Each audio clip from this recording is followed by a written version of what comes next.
Hello everyone, I'm Christina, and I'm popping in for a few minutes for a couple of reasons. One, I wanted to talk about what is going on in the Gulf of Mexico lately, and also to let you guys know that tonight is 6 p.m. Central Time, or otherwise known as Texas time when you're putting it into the converter for time. Sometimes it'll ask you that. So Texas time would be the right selection on that for Central.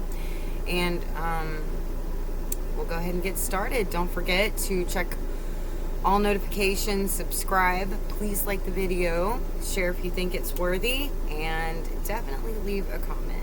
All right, you guys, so something is up in the Gulf of Mexico. Something has been building, and reports are coming from different directions.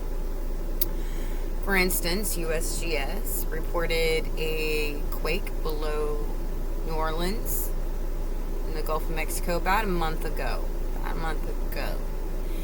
And Mike from Around the World was talking about how hot the Gulf of Mexico is getting and that magma is flowing.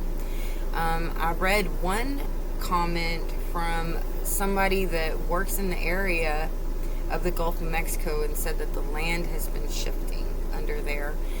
But Mike also mentioned that the Gulf of Mexico was actually on fire and that there was a heat anomaly. Not that the news was going to tell us about that, but he was. And then all of a sudden on Friday, news comes out that there has been an explosion in the Gulf of Mexico on an oil rig. All right? They don't know why. We don't know why. No, we don't. And we definitely don't want to come to any assumptions about it. However, it is completely suspect that, with so much going on under the sea, and I think I've even mentioned this before, that we would have to watch those oil rigs because they're connected to what's underneath the floor of the Gulf of Mexico, and that's exactly what's under a lot of pressure right now. But the article is called Oil and Gas Platform in the Gulf of Mexico Explodes. Now, Mike from Around the World had said that the Gulf of Mexico was on fire. He said something about the Gulf of Mexico on Thursday, right? About magma, something like that.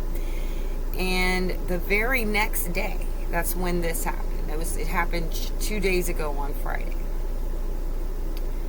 Alright, but the article says an explosion on an oil and gas platform has taken place in the Gulf of Mexico, about 80 kilometers from Ciudad del Carmen, Mexico. So we had the quake at the foot of Louisiana, and this explosion, it's the southern Gulf of Mexico region area around the Yucatan Peninsula. It's there, and who knows where the other heat anomaly is. It is likely there are injuries due to the magnitude of it. They found out, they were able to pretty much get everybody out. There was 2 deaths, 8 injured, was the last they mentioned about it. So there's really not a whole lot in the article, but there is a comment. It says a big rescue operation, and if the pipes on the ocean floor were ruptured, you got another major ecological disaster from the oil gas escapes, which would be true. Not to mention the possibility of sabotage, a little payback for Nord Stream. Now, this is somebody else's comment, not mine, but who knows? Anything is possible these days. For real. So, as usual, we're keeping an eye on the Gulf of Mexico. And let's see, what time is it right now? It is 10:26 my time. So in 7.5 hours, I will see you back here, and we're going to talk about Stargates tonight. I think you're going to enjoy it. All right? Love you guys. God bless you all, and I will talk to you soon.